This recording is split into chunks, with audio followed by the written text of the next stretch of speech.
Bueno, buenos días a todas y todos. Esta es una nueva clase de consulta virtual de la materia Fundamentos de Semiótica y de Lingüística.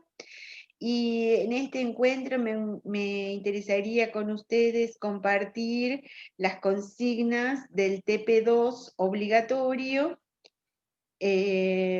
y también algunas preguntas sobre la bibliografía, que no queden del todo claras.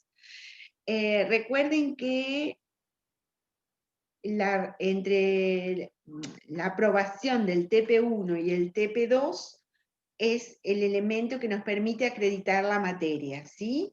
Así que, bueno, es muy importante que puedan resolverlo, y que lo puedan aprobar, ¿no? Para poder avanzar en la acreditación de la materia.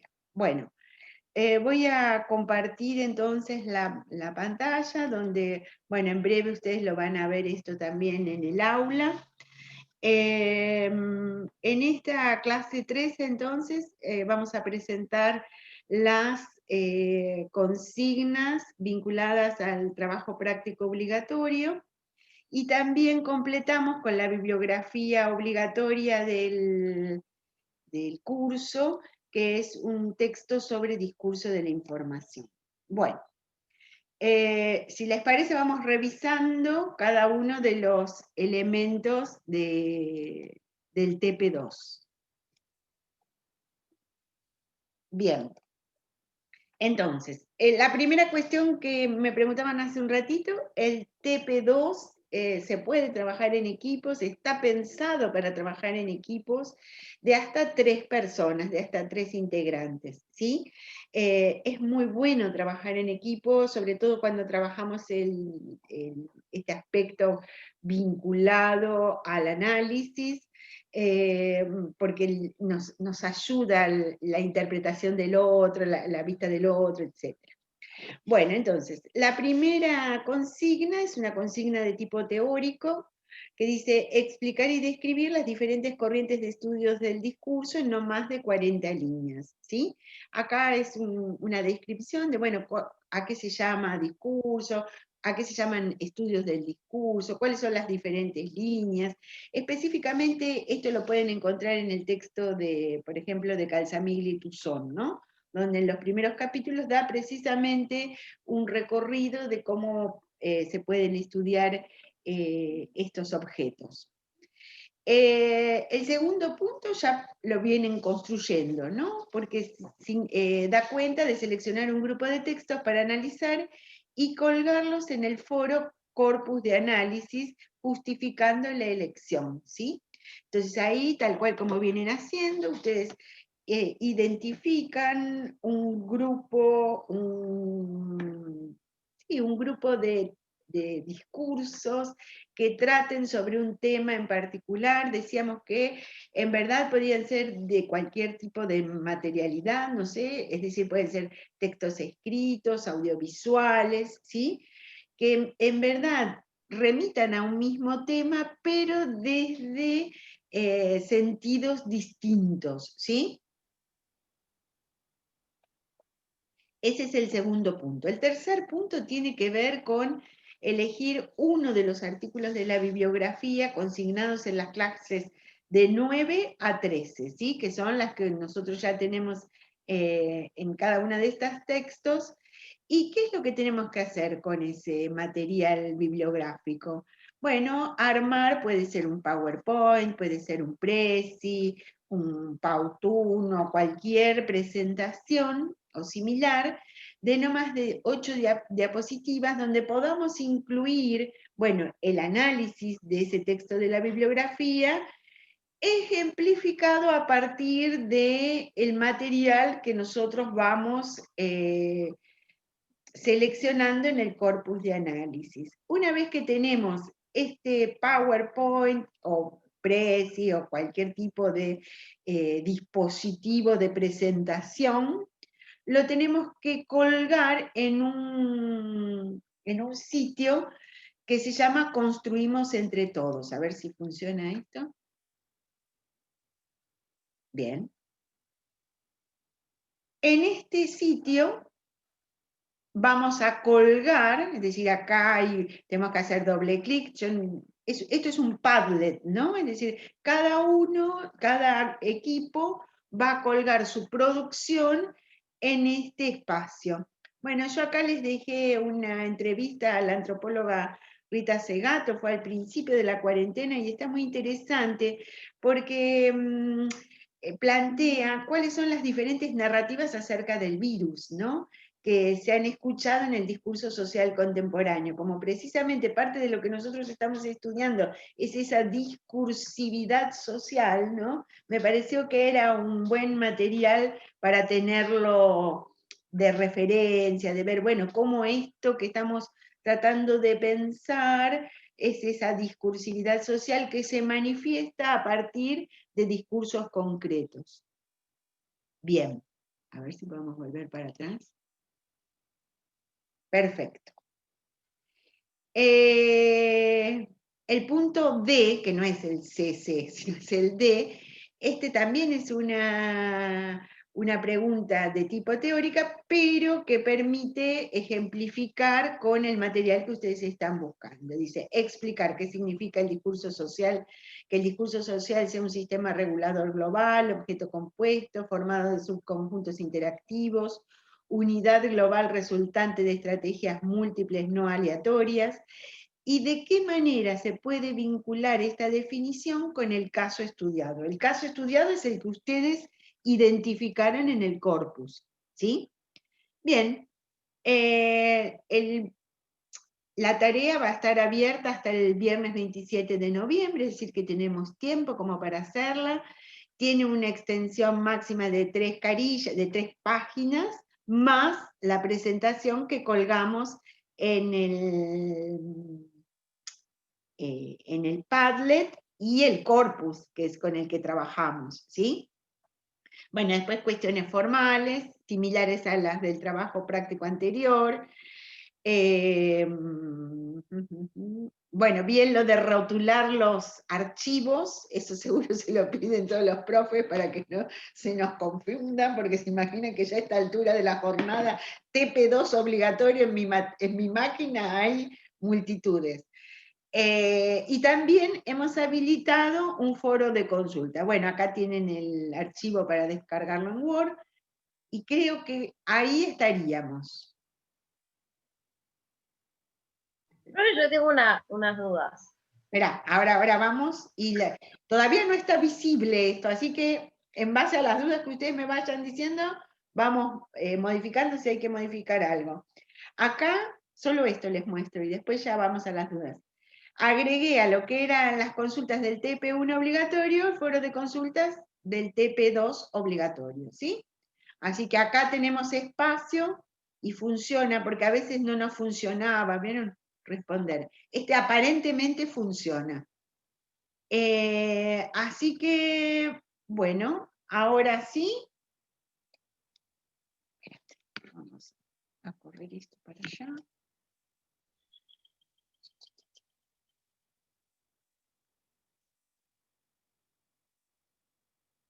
Listo. Bueno, ese sería el TP2, ¿sí? Ahora sí, todas las dudas que tengan, lo vamos viendo. Yo tengo dos. Dale, Milagros. Por ahí son medio boludas, pero No, en la de sencillas. Estamos grabando, chicos. perdón. Pero no, te quería preguntar, en el corpus de análisis, o sea, si nosotros ya habíamos colgado algo, habría que hacer otra. No, ya si lo tenés, lo único que tenés que es como ir enriqueciendo ese trabajo a partir de las lecturas. Bueno, ¿por qué lo elegiste? Claro. ¿Sí? Es la Y después, justificación. claro. Es decir, que este ejercicio te permite revisitar lo que vos ya hiciste, ¿no? Es decir, bueno, este es mi corpus, pero bueno, a mí a partir de lo que voy leyendo, tal vez sería interesante agregar tal o cual pieza discursiva, porque me parece que va a ser significativa para el análisis. Claro, y te hago una consulta. Espera, Milagros, una cosita más ahí te digo. En líneas generales se trabaja de esa manera, ¿no? Es decir, el corpus no es de una vez y para siempre, creo que esto ya lo habíamos dicho.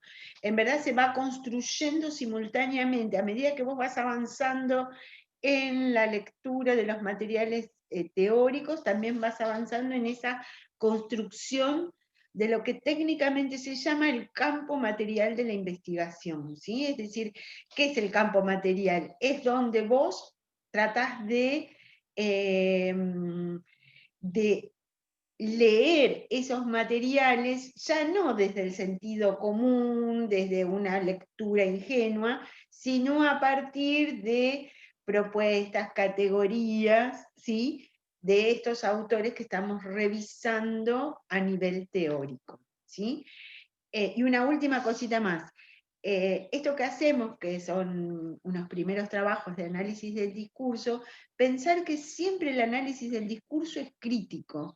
¿Qué significa que sea crítico?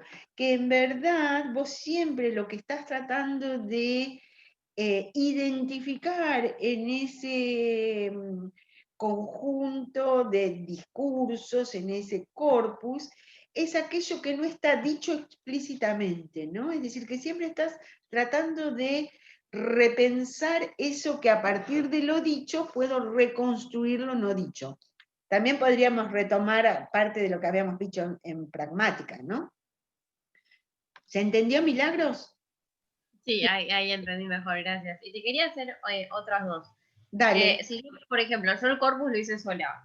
Sí. Si ahora lo hago en grupo con alguien más, o sea, Bien. podemos elegir alguno de nosotros dos, Pueden o podemos elegir hacer y uno nuevo, unificar, pueden trabajar con los dos, eso es una decisión del grupo, ¿sí? listo. Y si queremos hacer uno nuevo, ponele porque ninguno Y de los si dos quieren piensa. hacer uno nuevo, hacen uno nuevo, ¿sí? Específico para este trabajo, ¿sí?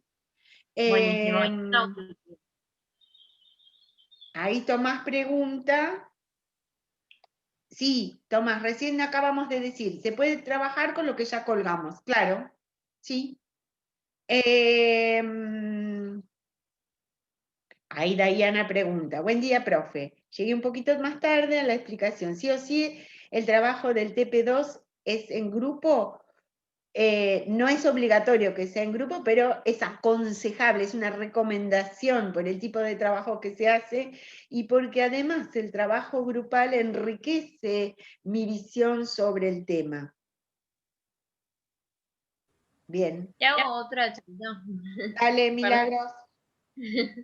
Perdón, No, pero es para esto, para que despejemos todas las dudas que tengan, así ya nos podemos poner a trabajar y además el trabajo es así, es procesual, ¿no? Es decir, a medida que vaya trabajando van a ir surgiendo también dudas y consultas, así que para eso también está el espacio del foro.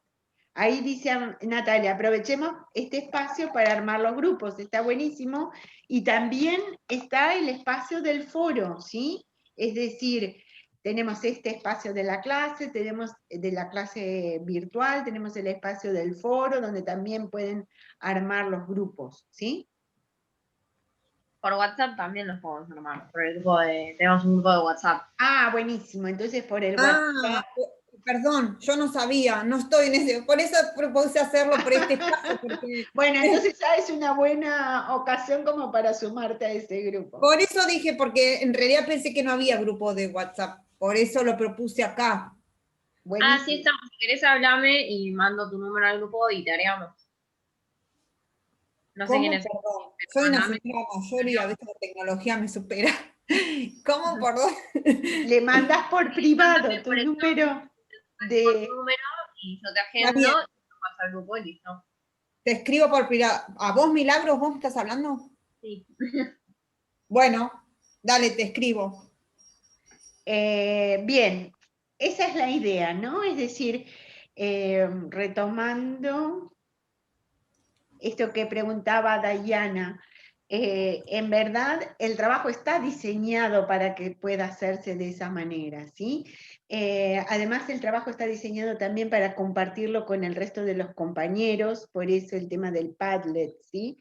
Les digo que esta herramienta la he utilizado en otros cursos y funciona muy bien, ¿eh? Es decir, primero al principio quizás nos cuesta un poco compartir con el resto, pero después una vez que lo vamos subiendo, lo vamos, van a ver que va a ser una herramienta muy útil y además algo que después nos va a quedar como insumo.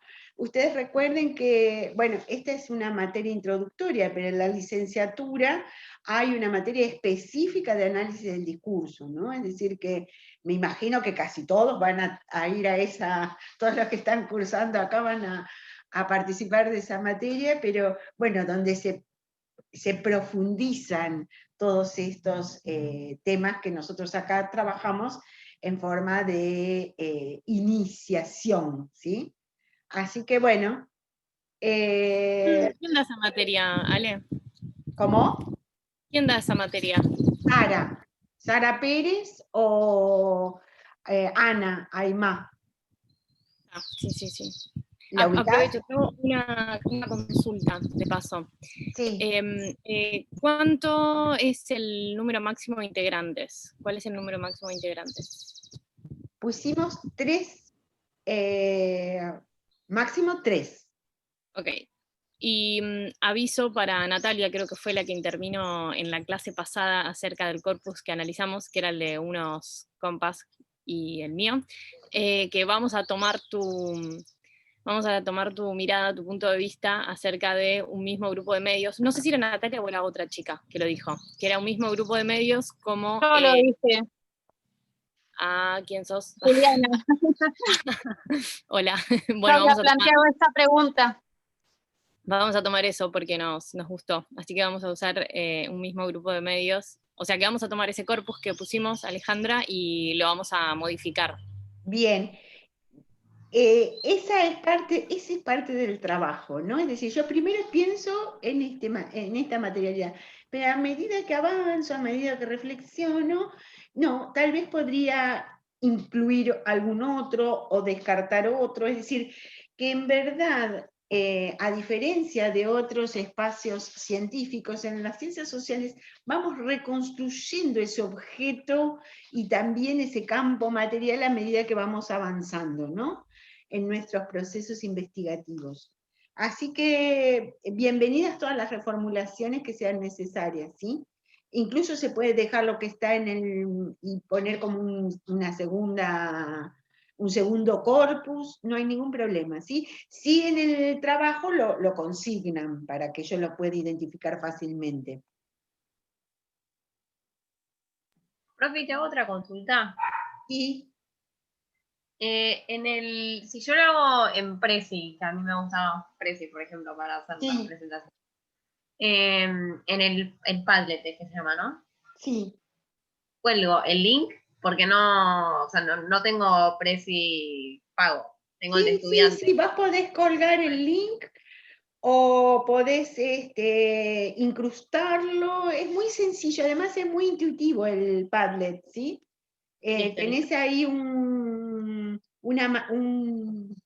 lugar donde subir los archivos y es muy sencillo, ¿sí? Ahora después me claro, voy a fijar a ver si tengo de otros cursos, y hay Padlet, hay Prezi, hay de las otras presentaciones, ¿cómo es que se llaman? PowerPoint. PowerPoint, sí. Así que vas a ver que es muy sencillo de utilizar, así muy intuitivo y además, bueno, cualquier cosita vamos preguntando, no hay ningún problema.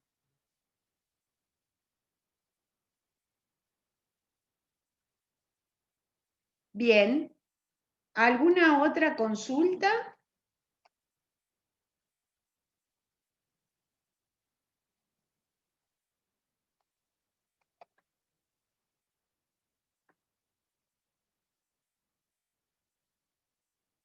Nada.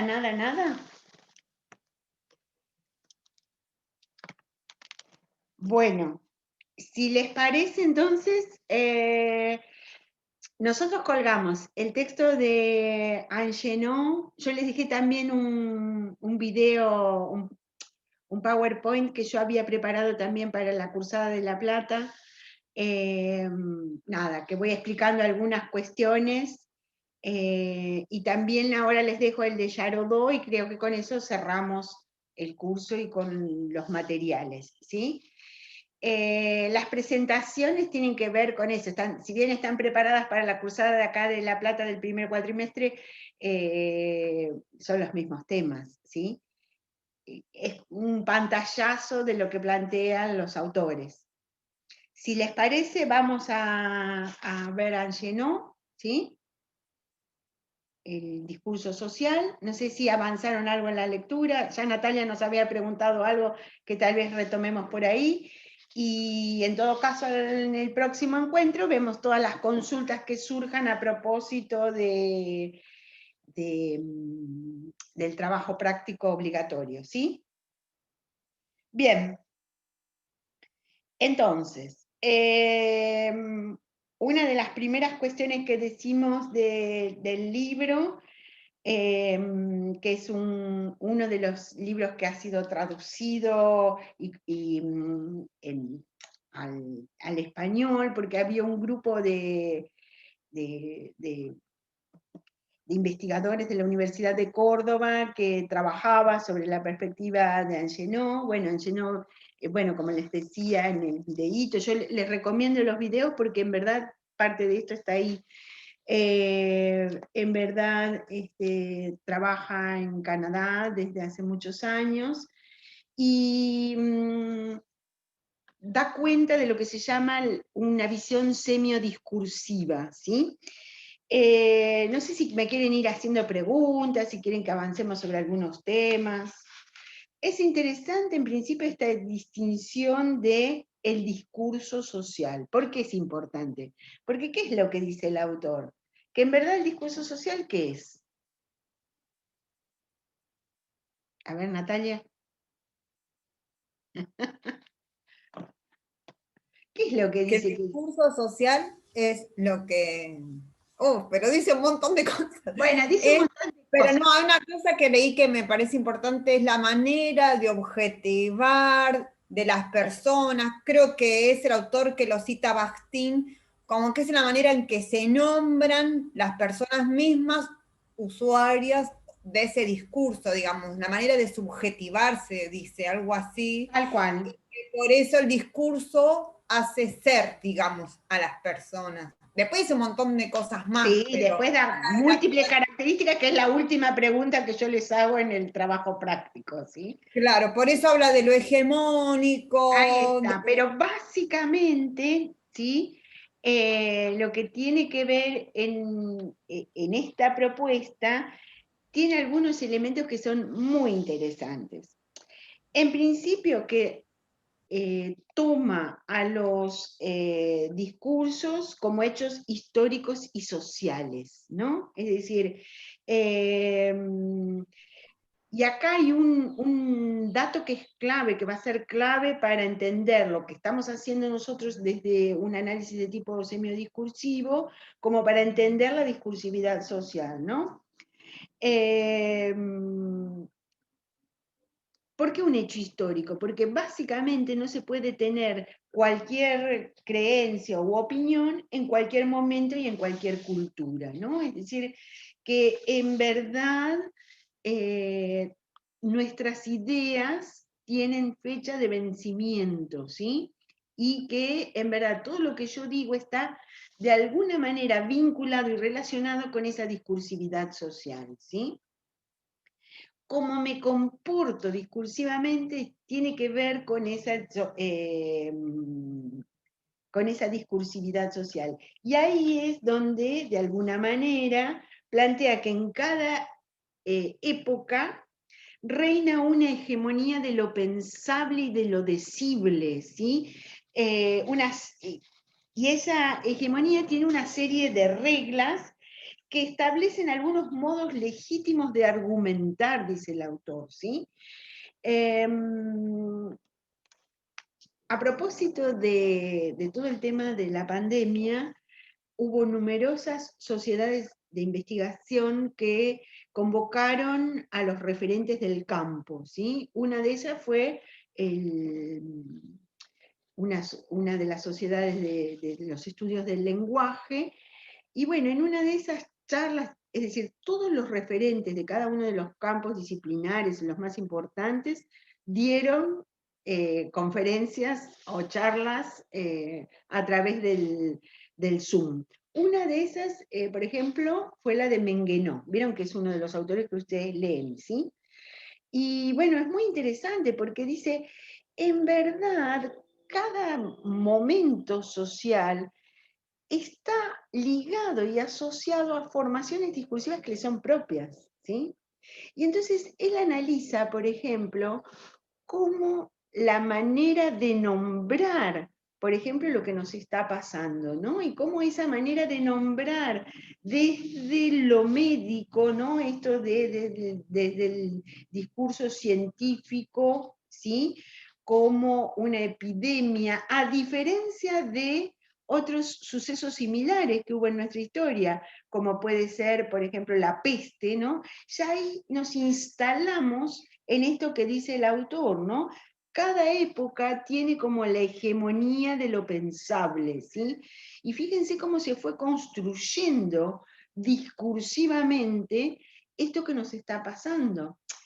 ¿Por qué? Porque además, todo lo que nosotros conocemos, o gran parte de lo que nosotros conocemos, lo conocemos a través de discursos. ¿Sí? Y El tema del discurso científico en este contexto de pandemia sería fetiche. Y en verdad sí, claro. Pero ese fetiche tiene algunos problemas, porque ¿qué es lo que le está pasando a ese discurso científico? Es decir, el discurso científico siempre ¿qué era? Es decir, yo me dolía algo, iba al médico y el médico ¿qué era lo que me decía? Le da un diagnóstico. Me daba un diagnóstico y eventualmente un remedio para curarme de esa dolencia. Pero ¿qué es lo que pasa en este contexto? Ese discurso está dando esa posibilidad de la cura, de... ¿Y O, eso qué sería, tabú? esperá, o entra a tambalear, ¿no? Es decir, porque ¿qué es lo que le está pasando a ese discurso científico? Y que, qué sé yo, primero te dicen que no hay que usar barbijo, después que sí hay que usar barbijos, es decir, que sería como lo que vos vas al médico, ¿para qué vas? A consultarlo para que te diga qué es lo que tenés que hacer, ¿sí? Que está en el aire, que no está en el aire, que es ya que sea invisible, que nadie sabe bien, bueno, ya ahí hay como una distorsión de eso que era el discurso hegemónico acerca de los científicos, los médicos científicos, ¿sí? Es decir, que empieza como a trastabillar, y además con el otro agravante, ¿no? Es decir, que recién ahora se está como pensando en la vacuna, pero con pasos absolutamente alejados de lo que es el desarrollo del conocimiento científico, porque ¿qué es lo que ocurre? Que en verdad el conocimiento científico siempre avanzó desde ese lugar de constatación, de, de avanzar y retroceder. Sin embargo, el discurso público, ¿qué es lo que le exige? Que sea... ¿Qué es lo que le exige? Seguridad, certeza. Certeza, claro, cosa que nunca la tuvo, es decir, no es que varía ahora, en verdad fue como se fue construyendo siempre el discurso científico, pero para la mayoría, no sé, del sistema discursivo, el discurso científico era lo inapelable, ¿no? Es decir, me duele algo, voy al médico, ¿sí? ¿Se va entendiendo esto? Entonces, bueno, lo que trata de pensar el autor es precisamente cómo ese discurso plantea, o esa manera de pensar el discurso, plantea algunos interrogantes.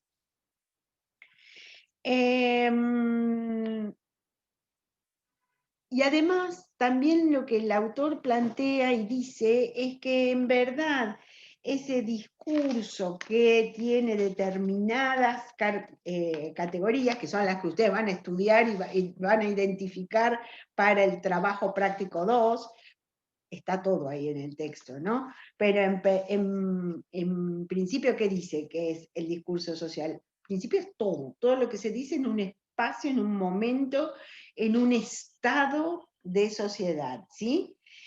El discurso social funciona independiente de los usos que cada uno hace, ¿sí? Está por afuera del individuo, ¿sí?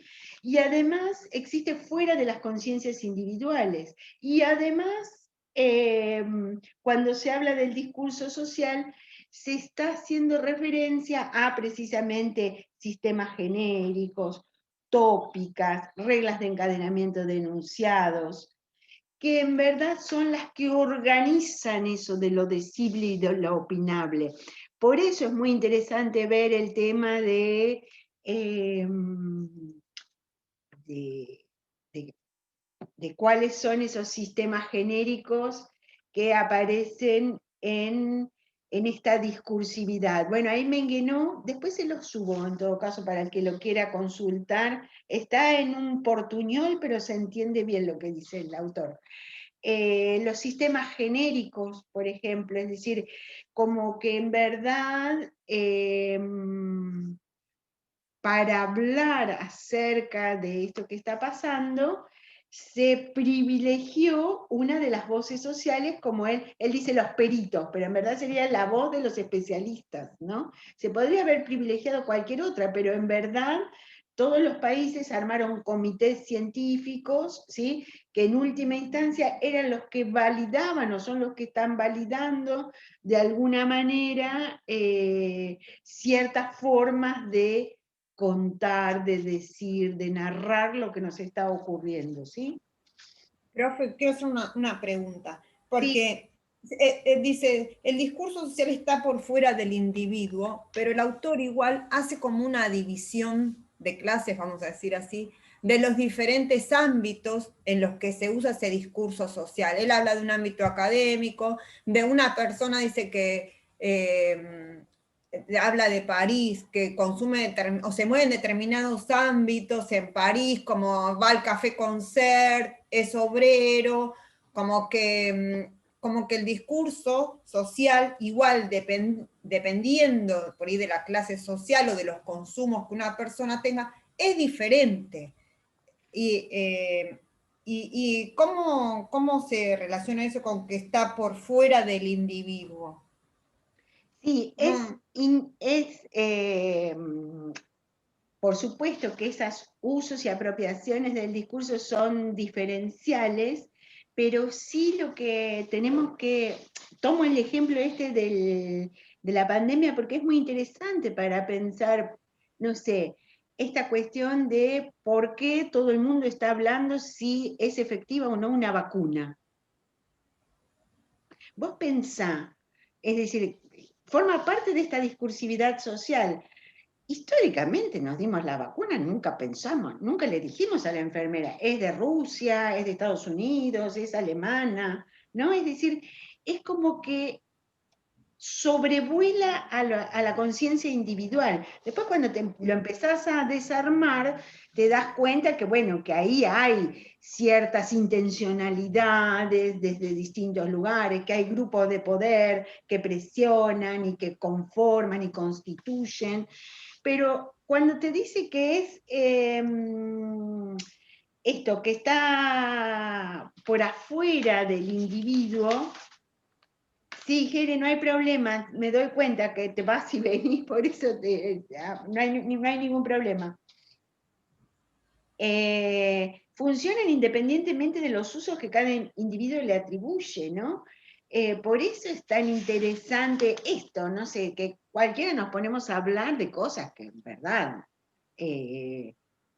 nada, esto de si el virus se apoya o no en la superficie, no sé, cosas que serían totalmente impensadas, ¿no?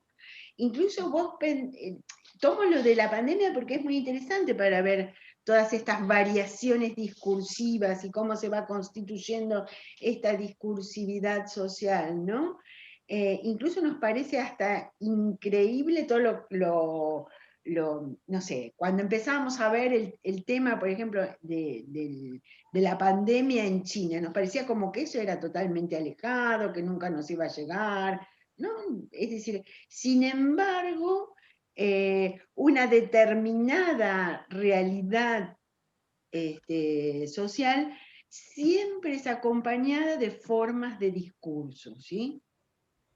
Que le son propias, que son hegemónicas en los términos en que lo plantea el autor, que son absolutamente históricas en el sentido de que dan cuenta de un estado de esa sociedad, ¿sí?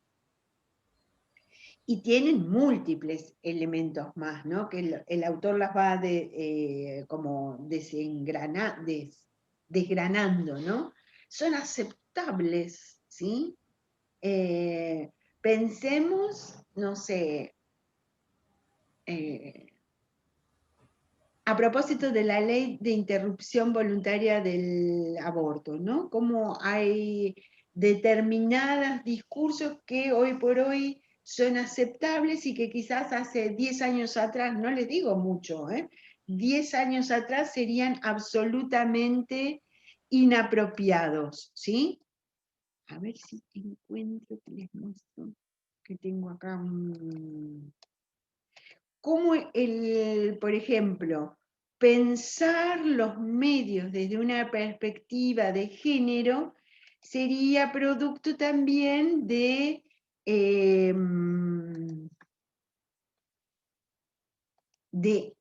esas formas discursivas que son propias de un momento determinado. A ver, vamos a compartir este. A ver si lo tengo acá. Esperen un poquito. Mientras vayan pensando si se les ocurre algo para preguntar.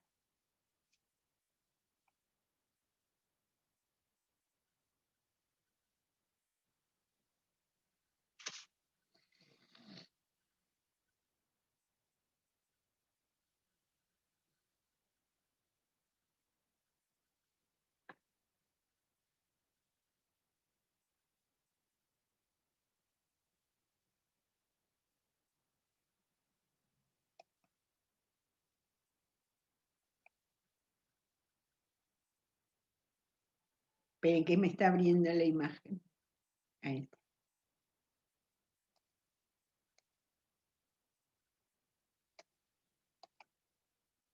Compartir.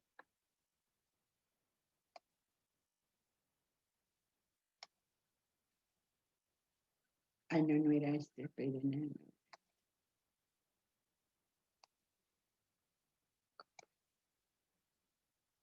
Acá, este.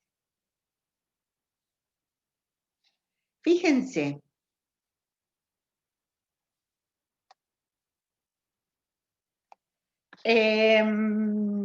Mata a su esposa por infidelidad. Una supuesta infidelidad desató ayer una discusión entre una pareja de esposos que terminó con el asesinato de la mujer a cuchilladas en Santa Catarina. A ver, fíjense, está... Ay, perdón. Ahí va. ¿Qué podemos decir a propósito de esa nota que está intervenida? Forma parte de momentos discursivos diferentes, ¿por qué?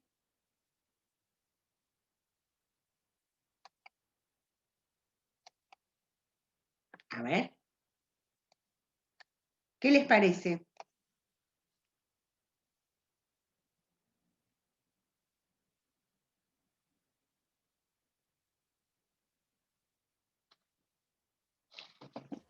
Y eso, que son diferentes maneras de nombrar esos, los significantes son diferentes y subjetivan de manera distinta justamente en esta circulación del discurso en lo social. Ahí está, ¿no? Es decir, mata a su esposo a su esposa por una infidelidad. Ojo, porque esto es del 6 de julio del 2020, ¿eh? No es que fue hace...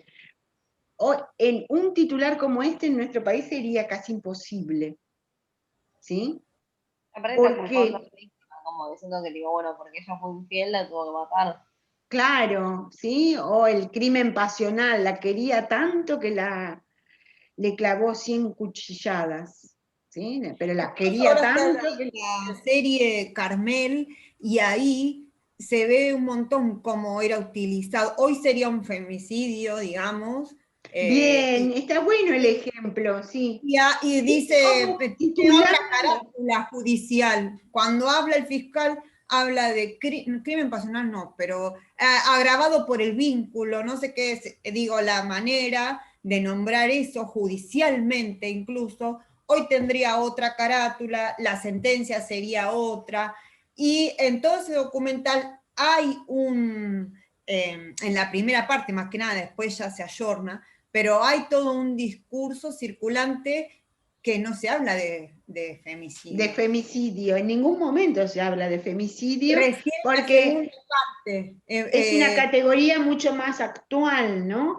En términos de Angenot sería una formación discursiva o un discurso donde los límites de los pensables no te dejaba pensar en eso, ¿no? Es decir, ahora, incluso desde la justicia misma, porque tal si la cual, carátula en ningún momento nombra como se nombraría ahora. tal cual, tal cual. Y fíjense qué interesante, esto se los recomiendo, es un grupo de Facebook que se llama La Corregidora, que en verdad interviene sobre todo medios de comunicación desde una perspectiva de género, ¿no? Es decir, que trata de pensar, bueno, no, mirá, en verdad no es que mató a su esposa porque le fue infiel, sino que eso es un femicidio, ¿no? Con las características que tiene un femicidio. Fíjense en este otro, a ver si lo podemos ver, que es del mismo estilo.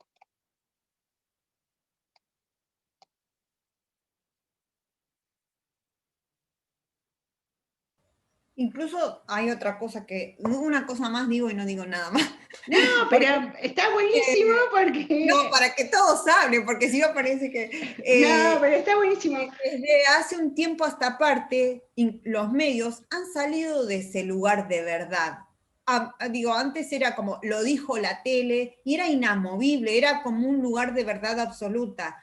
Yo creo que eso es una cosa que se instaló buena, de que los medios dejaron de estar de ese lugar de verdad absoluta. Sí, hasta por ahí nomás, ¿no? Es decir, hay medios pero por lo que menos se tienen ponen un en poder muy cuestión. importante por la concentración que tienen, ¿no? Claro, pero por lo menos la gente se empieza a preguntar quién lo dice, cómo lo dice, se instala ese tema. Digo, el Clarín miente es una frase que circula en el discurso social y antes era impensado directamente. Absolutamente, sí, sí. Entonces me refiero a aunque sea esas frases que se van instalando, van creando otras, hacen apertura a pensar las cosas de otra forma. Profe, también se podría decir que en el anterior, por ejemplo, como que no hay un error del que hizo el título y bueno, se equivocó, sino que cuando habla en el texto lo vuelve a reafirmar, como que fue por una infidelidad. Ahí va, claro, ¿ves? Tal cual, ¿no? No es que se equivocó, no, ojo ahí, porque en Hubo una verdad... intencionalidad del periodista que lo escribió. Tal cual, cuando nosotros analizamos el discurso mediático en general, ¿sí? Con el amplio espectro que incluye lo mediático, nada es casual en el discurso mediático, ¿sí? Es decir, es muy intencional el titular, es muy intencional la tapa, es muy intencional la manera en que yo ordeno la información en el medio, en los medios más tradicionales, ¿sí? Así que muy bien, Micaela, esto que vos decís, ¿no? Porque en la bajada sigue reafirmando desde esa perspectiva. Una supuesta infidelidad desató ayer una discusión, ¿sí? De esposos que terminó con el asesinato de la mujer a cuchilladas en Santa Catarina, ¿sí? Es decir, que no es que se equivocó, que le salió de esa manera, sino que en verdad está como justificando de alguna manera. Y bueno, mira, si era infiel, ¿qué le correspondía? Claro, incluso en un contexto como el actual que está muy hablado el tema. Como que hay Tal una cual. clara intención, sí. Igual ¿Cómo? veo que somos de México, se ve que... Es México, es México. Acá sería medio impensado. Igual, nada, hay que indagar, ¿eh? No, los medios más tradicionales tienen otras maneras solapadas de decir estas cosas. Sí, y en las zonas urbanas también tenemos una visión muy de nuestro, pero digo, si uno se corre a las provincias, las Bueno, por prácticas... eso habría que ver, habría que hacer un trabajito de ver cómo esto es dicho, ¿sí? Bueno, ahora a propósito de nuevamente enviar al Congreso la ley del IVE, bueno, ahí también aparecen toda una serie de discursos. Y sí, lo que se está estudiando en la actualidad es eso que se llama discurso del odio, ¿no? Es decir, cómo cada vez son más virulentas, más fuertes, la agresión, el insulto,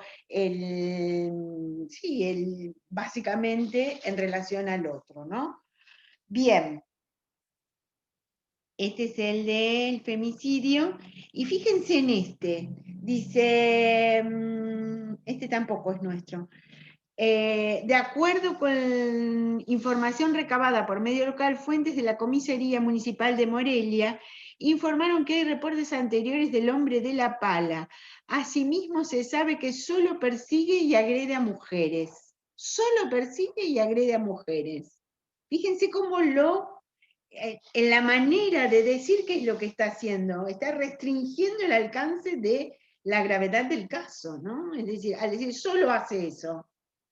Claro, tipo, bueno, quédense tranquilos que solamente es con las mujeres, no pasa nada. Claro, vos fíjate, bueno, menos mal, dice, ¿no? Morelia, el hombre de la pala no es asaltante, solo persigue y agrede mujeres. Sería impensado en nuestros medios algo por el estilo. Es como que si es asaltante sería más grave que si persiguiera y agrediera a Ahí está, mujeres. es decir, como que, bueno, y eso es un elemento lingüístico el que lo marca, ¿no? Es decir, no solamente hace esto, sino que también, ¿sí? A ver, vamos a ver que en el chat tenemos algunos comentarios. Jere, se me va bien en internet. Sí, un poco lo que dice Natalia, pero más que el medio, la gente cree en los personajes, en un Babi, en un Víctor Hugo, la gente sigue a personas Feynman. Minimizado. Tomás, no entiendo esto que decís. Si el redactor atenúa, dice solo, claro. Bien. Dejamos de compartir. Este discurso social, entonces, dice, está provisto de aceptabilidad y de encanto. Ojo con esto, ¿no? A propósito de esto que señalaba Natalia, lo del Carmel, ¿no? Es decir, ese discurso tenía encanto, por eso se mantuvo tanto tiempo en los medios, ¿sí? Encanto en el sentido de fascinar al otro, ¿no? Escuchar acerca. Y vos fíjate lo que ocurre ahora con ese caso.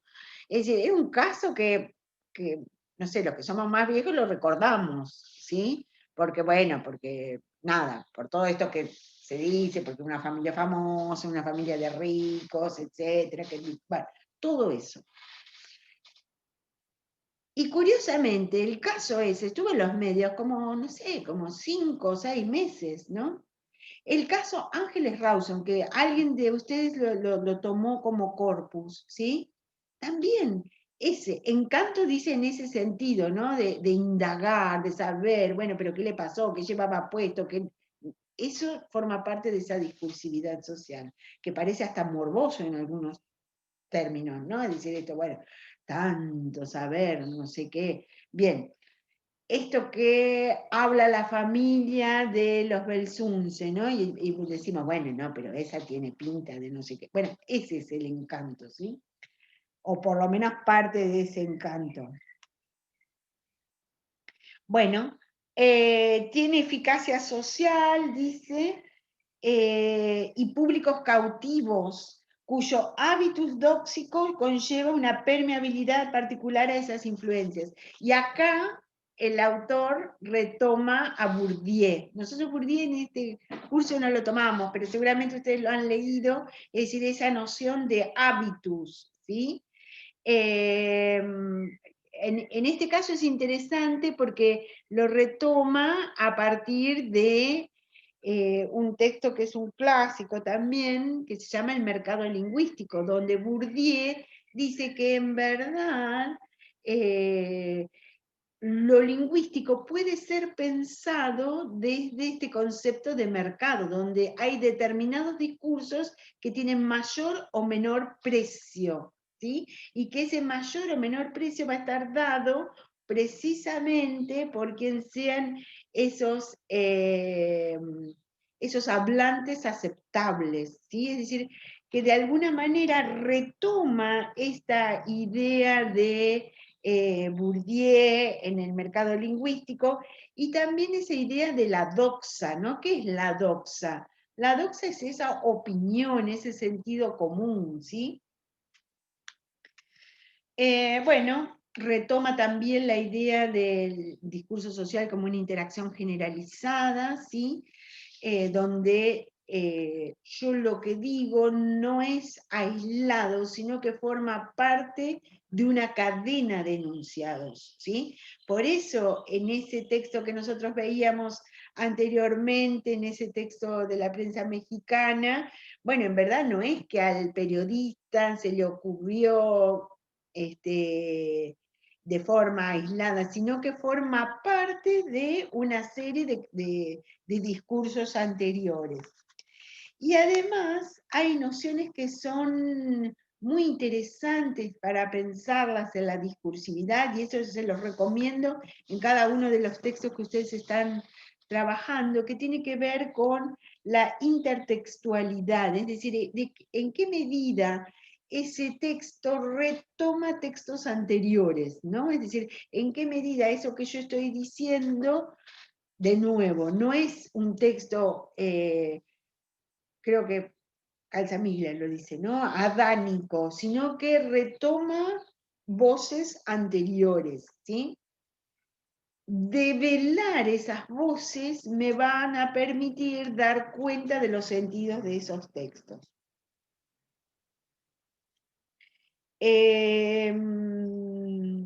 Bueno, cuando un texto es interlegible, ¿no? Es decir, que para que sea legible tiene que darse una serie de coordenadas. Y lo que es interesante, que también plantea el autor, es que los tipos de enunciados, los temas, los modos de estructuración, la nociología subyacente, ¿no? La manera de conocer, no son nunca ni universales ni naturales, sino que son siempre construcciones sociales y que van a depender necesariamente de determinadas situaciones, de determinada economía de los discursos sociales. Eso sería en líneas generales, muy generales, esta noción de discurso social, ¿no? Fíjense que es muy minucioso en dar cuenta, bueno, cómo está conformado ese discurso social. Es todo lo que se dice, pero además tiene todas estas características. Una vez que define esa noción de discurso social, el autor también trabaja esta noción de hegemonía, ¿no? Es decir, que esto que decíamos hace un ratito, la retoma de un clásico, como es el tema de Gramsci, que en verdad la pensaba para la hegemonía cultural, ¿sí? Y lo que dice el autor, que la hegemonía discursiva es una parte de esa hegemonía cultural, ¿sí? Y precisamente esta hegemonía es la que va a asegurar de alguna manera esa división del trabajo discursivo. Es decir, de alguna manera va a establecer cuáles son esos componentes de esa discursividad social. La hegemonía no es propiedad de una clase, ¿sí? Pero la hegemonía es la que de alguna manera instituye legitimidades, instituye de qué manera nombrar o decir, hablar acerca de, ¿sí? Sin duda, en lo que estamos citando, este discurso médico, científico, es hegemónico, ¿sí? Es decir, forma parte de esta hegemonía discursiva, ¿no? E insisto en esto, cada situación política, cada situación, cada momento histórico va a estar acompañado de una forma discursiva que es propia, ¿sí? Por eso es interesante bucear e indagar y ver cuáles son esas condiciones que dan cuenta de este valor hegemónico. Y después da una serie de elementos o componentes que de alguna manera constituyen este hecho hegemónico, ¿no? Por ejemplo, la lengua legítima. En verdad, la lengua legítima tiene que ver con, bueno, cómo se legitiman determinadas formas de hablar, ¿no? Y que eso también está constituido por determinados grupos, ¿sí? Es decir, que yo hable en esta clase de determinada manera da cuenta de cierta hegemonía discursiva que constituye lo que podríamos decir es el discurso de la clase, el discurso hegemónico. Por eso cuando una de las compañeras, no me acuerdo qué dijo, le dijo, bueno, modalizar esa forma de decir, porque no es apropiado que un estudiante en situación de clase, ¿sí? Utilice determinadas formas del lenguaje que seguramente las utilizamos en la casa, con nuestros amigos, etcétera, ¿no? Es decir, que cada situación discursiva va a legitimar determinado tipo de lengua, ¿sí? Por eso lo mediático va a tener un tipo de discurso que le es legítimo, que le es propio, ¿sí? Que yo hasta lo puedo identificar como parte de esa discursividad. También habla de tópicas y nociología, es decir, de los topoi, de esos temas que son constantes, y la nociología, la manera de conocer, cómo conocemos, ¿sí? Eso está siempre vinculado y ligado a lo que es esa discursividad social. Y lo que vamos a ver es que cada época tiene formas de conocimiento que le son propias, ¿no? Es decir, hoy por hoy, todo lo que es el discurso mediático en general y de redes sociales es un campo propicio para la formación y producción de conocimiento, ¿sí? Es decir, que es uno de los lugares a partir de los cuales es de alguna manera legítimo conocer eso que está ocurriendo. Después habla de los fetiches y tabúes, ¿no? Es decir, que tiene que ver con, bueno, ¿qué es lo que queda fetiche en el sentido de lo que está, de lo que es imposible de objetar, ¿no? ¿Se entiende esta idea del fetiche? Tabú es lo prohibido. Hay determinados temas, situaciones sobre las cuales se habla poco o no se habla en los medios, ¿sí?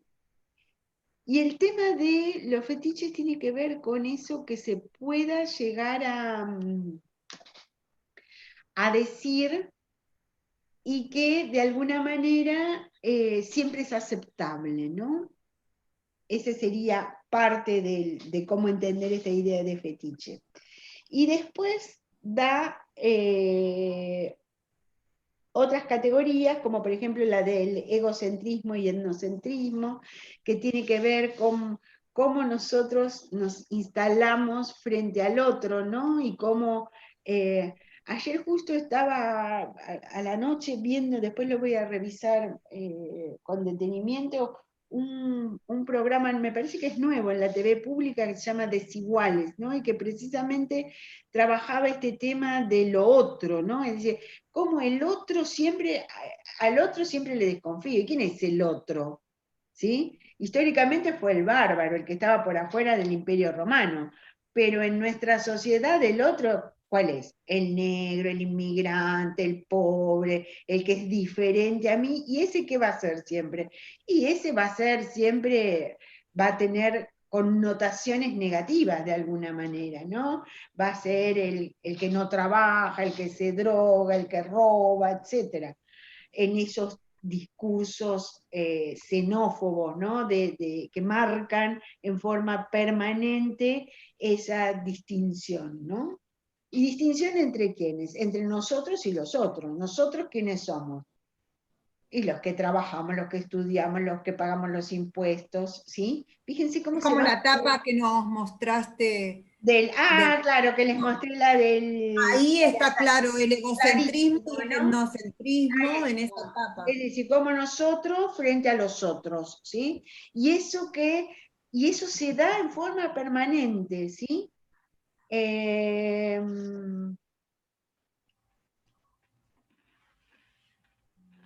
No sé si escucharon o leyeron unas declaraciones aberrantes de la ministra de Educación de la provincia de Buenos Aires, de Cava, de Acuña, ¿no? A propósito de quiénes eran los docentes. No, vi un meme, me dice, bueno, ¿quiénes eran los docentes? Los que no tenían otra cosa que hacer, entonces se dedicaban a la docencia. Pero en estos términos lo plantea, ¿eh? Se los recomiendo porque en verdad nunca vi una cosa así tan, es decir, forma parte de esa discursividad que rodea, bueno, que el docente en verdad no tenía otra ocupación y se dedicó a hacer una carrera docente, o que rebotó de otras carreras y terminó dando clases, ¿no? Pero que una ministra lo explicite es terrible. Que la docencia está cada vez en manos de sectores de menores recursos, por eso es cada vez más pobre, ¿no? Ese tipo de cosas.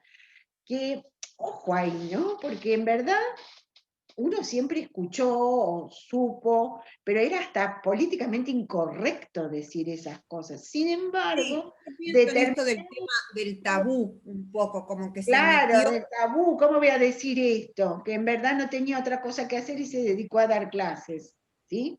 Es terrible, chicos, y que lo expliciten, ¿no? Que lo expliciten y además que lo explicite un funcionario que no es nada más y nada menos que el ministro de Educación. Y además, otra cosa terrible, dice que los sectores docentes están muy ideologizados. Entonces, que los padres tienen que denunciar a esos profesores o maestros ideologizados.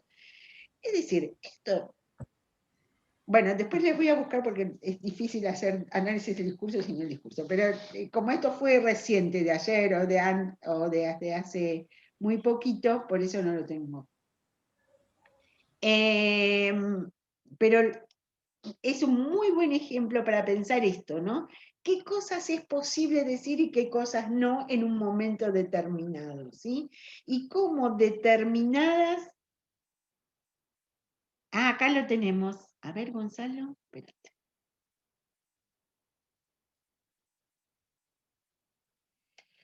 Ahí Gonzalo nos acerca, dice, la raíz de lo sobrio ideologizado de la militancia política en las aulas está en los docentes.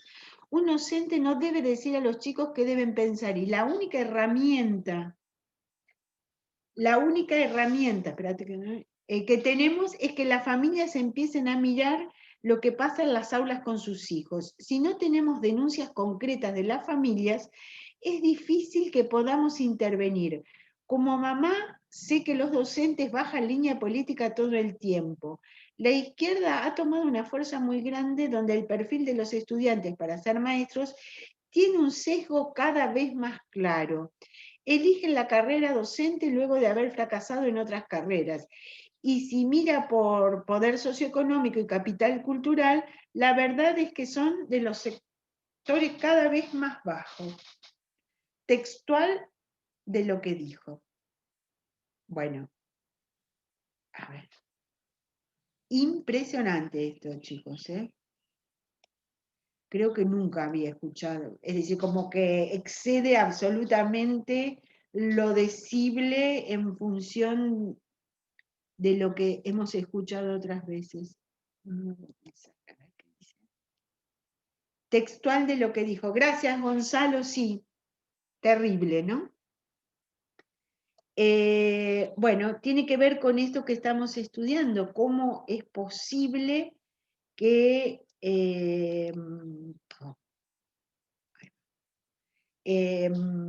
que tiene que ver con esto de, bueno, nosotros los otros, ¿no? Eligen la carrera docente luego de haber fracasado en otras carreras. Y si mira por poder socioeconómico y capital cultural, la verdad es que son de los sectores cada vez más bajos. Bueno. Temáticas y visión del mundo. Bueno, dominante de Patos, ¿no? Toda esta cuestión de los miedos sociales, cómo se van construyendo miedos sociales a partir del discurso, ¿no? Bueno, en el caso de la pandemia, todos estamos temerosos frente a algo que produce la muerte de los semejantes, lo que está más cerca, etc. Y por último habla también de la división discursiva en un momento del sistema topológico, es decir, cómo es esa división del trabajo discursivo, quiénes son los que están autorizados o no a hablar, a decir en un momento determinado. Bueno, si les parece, bueno, la idea es que ustedes avancen con las lecturas, que profundicen, que lo puedan vincular con los textos del corpus, y creo que hasta acá llegaríamos. Solo nos queda el discurso de la información, que es un texto que es clave para pensar la información periodística, que les va a ayudar muchísimo, y creo que con eso estaríamos. No sé si hay alguna duda, pregunta.